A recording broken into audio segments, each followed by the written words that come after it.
Hello, you're welcome to another session of our online lesson. This is Social Studies for JHS1. Social Studies for JHS1, and we are still on managing your finances. Last week we looked at managing your finances and we discussed money and currency. We looked at proper ways of handling money and the effects of poor handling of money. We looked also at the usefulness of money or the functions of money. Today we are looking at savings. Still on managing your finances, we are looking at savings. And by the end of this lesson,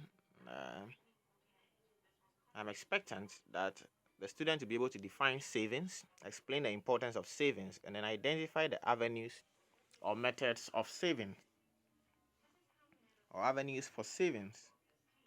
So you take note of these objectives so that at the end of the lesson, by these objectives, you measure yourself to see how much you have been able to acquire. Savings. Savings is the amount of money we set aside from our income for future use. And so here we have savings with an S. Then saving is an act of putting money aside for future use. Putting money aside for future use. So you have savings with an S, which is actually a noun, which refers to an amount of money we set aside from our income for future use. And you have saving without an S, which is actually a verb, which is an activity that involves putting money aside or the act of putting money aside for future use. Then people save from what they earn. If you haven't earned anything, you can't save anything. And so we save from what we earn. And one's income or the income of an individual is the total amount of money they receive on daily, weekly, or monthly basis. So every form of money that comes to you, which is yours, is your income. If it has been brought to you to keep, that is not part of your money. If you're supposed to take it to somebody, it's not your money. But whichever comes to you and comes to you in your name as yours that you can spend is your money or is your income. So your pocket money, gifts and rewards from friends, families, relatives, and others. And then whatever money you receive from what work you have done, all forms part of your income. And everybody, let me correct this quickly before we move on. Everybody, not every day, everybody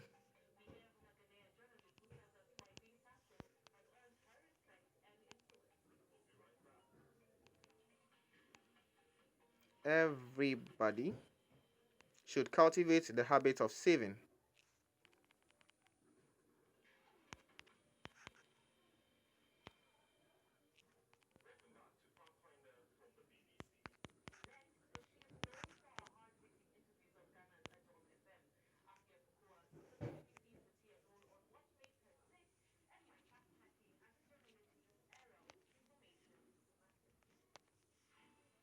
Everybody, that's good.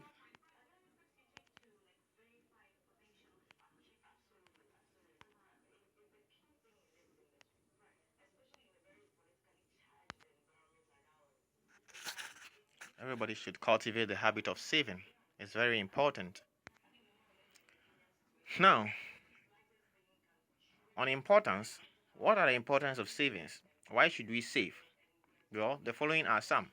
For future investment, when we're able to save, we're able to gather money enough to make huge investments in future. Then two, to control or check spending. Sometimes when you have enough money, you spend haphazardly. You spend without control. You finish spending before you realize that you've wasted all the money. And so to control or check how you spend, it is good to save. Then to be able to increase one's wealth. Wealth is very important. Sometimes or usually wealth counts a lot in the worth of a person. So your social class, your worth, and your total makeup sometimes counts so much when it comes to savings. And so when you save, you're able to what? Increase your wealth. So if you want to be a billionaire, to be a billionaire doesn't come by chance. You should earn income and you should be able to save until your either your total worth or your balance in your account is able to hit the billion target. And so to increase your wealth, you must save. Then for security in case of emergency, it's very important to save for future security. In the case of emergency like flood or any other disaster or ailment, or in the case of accident where you cannot work any longer, you are secured because you have saved enough to take care of yourself. So for security in case of emergency. Then to make expensive purchases. Yes. When we were in school, we saved. And sometimes you can save to buy a very nice bag you like for yourself. You can save to buy a very nice book you want to read, and so on. It's the same way growing up. When you want to make expensive purchases, you want to purchase a house, you want to purchase a car, you want to purchase an expensive watch, an expensive jewelry, an expensive clothing, you can save towards it. So that's one importance of savings. So you save to make expensive purchases. Now let's look at methods of savings. How do you save? There are various methods of saving, and these include financial institutions or banks, credit unions, susu groups, or the money box. Let's look at these methods one after the other. Let's look at financial institutions or banks. You see, you can save with banks, savings and loans companies, rural banks, and so on. With these banks, some are commercial banks, others are not commercial banks, but they all provide similar services. And you may open savings account or current accounts. Usually, savings accounts attract interest, but current accounts do not. And examples of banks in Ghana are the Ghana Commercial Bank (GCB), the Standard Chartered Bank (SC), Agric Development Bank or Agricultural Development Bank (ADB). You can have EcoBank, and then there are so many others. The CBG, Consolidated Bank of Ghana. You can have the Republic Bank. You can have there are so many banks. Barclays Bank now, ABSA, and many others. FBN. Then you can also have the rural banks, like the Menya Krobo Rural Bank, the Dangbe Rural Bank, the Sojaman Rural Bank, and so on. What are the advantages of saving with a bank? When you save with a bank, when you open a savings account, your savings attract interest. So then you are not only accumulating wealth, but also making money from saving your money. Then banks grant loans for support. So when you save with banks and you have good savings records, you may get loans from banks to support your finances in case of any project or any purchase that you need extra money. But if you don't save with the banks, getting a loan from the bank is quite difficult. Then banks are safe for keeping money. So bank is one of the safest, if not the safest, one of the safest places to keep money.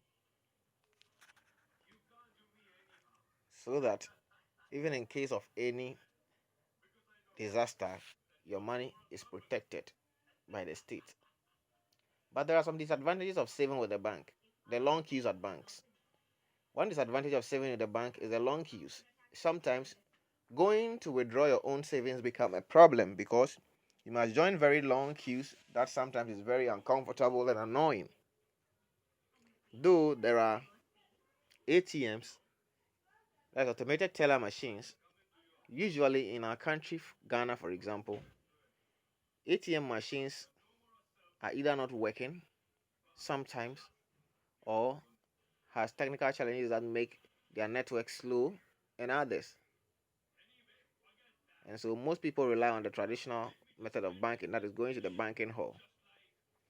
Then apart from that, sometimes there are technical and technology challenges that leads to disappointment of customers.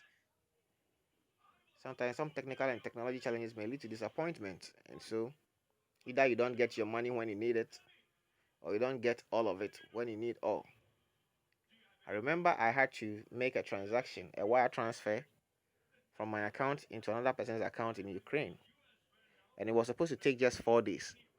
But because of some technology challenges, it took 2 weeks for my friend in Ukraine to receive the money. And I had to be going to the bank on almost every day, going there, calling, following up, and all that. Very, very, very stressful.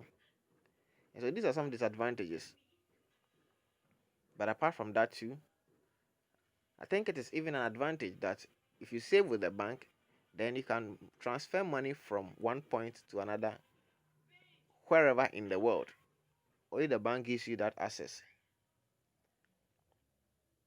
So it is very important. It's very good to save with the bank. Then another avenue for savings is a credit union. Credit unions are groups of individuals who have come together to save money for the collective interest of all members. And the savings are given to members as loans at minimal interest rates to help them expand their businesses and meet other financial obligations. So credit unions, like the name implies, are unions of people. They are groups of people who have come together that let's all put our monies together so that at the end, when we all put our monies together, it will become very big. We'll have a huge sum that we can give back to ourselves as loans as and when we need it. So if I bring 100 cedis, the other person brings 100 cedis, and there are 10 people, we have how much? We have 1,000 cedis. So if somebody needs a loan of 500 cedis today, we can give it to that person. The person will pay back in bits with interest. But we are still contributing. Another time, another person will need a loan, we can give it to that person. So that is how credit unions work. One person's money might not be enough, but when we all put our monies together, we will not all need it at the same time. So as and when somebody needs it, we give it to that person to use, and then we'll pay back with minimal interest. What are the advantages of credit union? Members can make transactions during work hours at banking halls. It's very good. Then credit unions give business assistance and loans. Let me correct this, then we go on.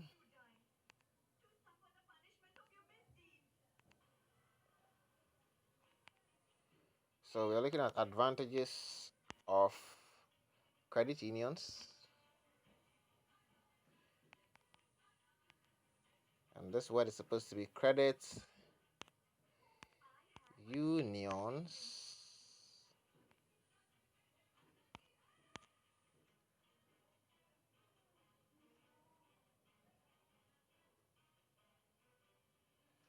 Yeah. Okay. Shall we move on? So, credit unions give business assistance loans to members. So they give loans to their members to assist them in their businesses, to expand their businesses. They also organize training, lectures, and seminars for their members to give them, to acquire them with skills or to provide them with skills in business management, financial management, and others that will help them to grow financially and to also grow their businesses to meet the demands of society. And all credit unions have a common association that has been established by law. That's the Credit Unions Association, CUA, the Ghana Credit Unions Association. And this association is open to every member of the credit union. It doesn't have any limitations. But these credit unions are not centralized, and so they are only located within their societies or they are limited to their communities. So you should take note of that. Let's look at the disadvantages. It is not countrywide. Okay, so this is what I was talking about. So that's a disadvantage. Typical rural dwellers do not get a privilege to join. And so most of these credit unions are located in the cities or urban centers. And they don't have branches that go countrywide. And so people in the rural areas do not get access to some of these. Then the loans committee may refuse to grant loans for some reasons. So for some good reasons, committees may refuse to grant members loan, especially when members do not meet certain requirements. Members do not attend meetings regularly, members do not pay their contributions well, and all that. That's one disadvantage. Then some members default in paying back their loans. That is one major challenge of the credit unions. And so some members, after they have taken loans, they are not able to pay back fully. And that is a problem. Let's look at another avenue for savings, that is the Susu collectors. Susu collectors are individuals or corporate bodies that move from customer to customer to collect their savings on daily basis, sometimes on weekly basis, and each customer decides on the amount he can save in a day. So I can choose to be giving my Susu to a Susu collector, and I'll be paying 5 cedis daily. Another person can choose to be paying 10 cedis daily. Another person can choose to be paying 20 cedis daily or 50 cedis daily. Everybody pays according to their own strength, because you're not contributing for anybody, you're contributing for yourself. It's only that you pay a commission to the collector at the end of the month. The advantages is that it is stress-free. You sit at the comfort of your home, and the collectors come for it. You don't have to travel to any bank or anywhere. It's stress-free, it's comfortable. Then members in Dining is given preference in the collection of savings returns. Yes. So usually some members are not ready to collect their savings returns, and so the Susu collectors give preference to those who are in dire need of their money, and this is in that order of priority. Then disadvantages: some Susu collectors run away with the savings of their customers. That is the thing. Most of these Susu collectors do not have offices, and sometimes the people or their customers do not even know their homes, and so they deal with them or they do business with them based on trust. And in some cases, when these people mismanage the savings of their customers and are not able to return their savings, they run away, and sometimes it is difficult to find them. It's either they don't find them at all, or it takes some years before they are found. And even if they are found, they are not in the right position to pay back whatever money they have taken away from their customers. So that's one disadvantage. Another disadvantage is that customers are not able to save so much to make huge investments. So you can only save some small amount of money. Then finally, let's look at saving in money box. This is a container. Money box is a container which is made of either metal or wood. It may even be made of plastic. You can make it yourself, or you can buy one from the market, an already made one. You can use a Milo tin or a milk tin to make a small one, or you can get some from the market. And with this, you put your money into it, keep it in your room, and you can put as much as you want to put into it, and you can keep it locked as long as you want. And these are the advantages. You can get access to your savings at any time. If you need it in the night, if you need it in the morning, if you need it in the afternoon, whenever you need your savings, you can get access to it. Whenever you want to save, you can put your money in the box. Then you don't pay commission to anyone, unlike in credit unions and Susu collectors and banks, that you may pay commissions to those who are keeping your money. For this one, you don't pay any commission to anyone. So every part of your money, every bit of it is for you. Then it is the easiest form of all savings. It is very easy. Susu box is not expensive. You can even make one for yourself. And so it is easy to start.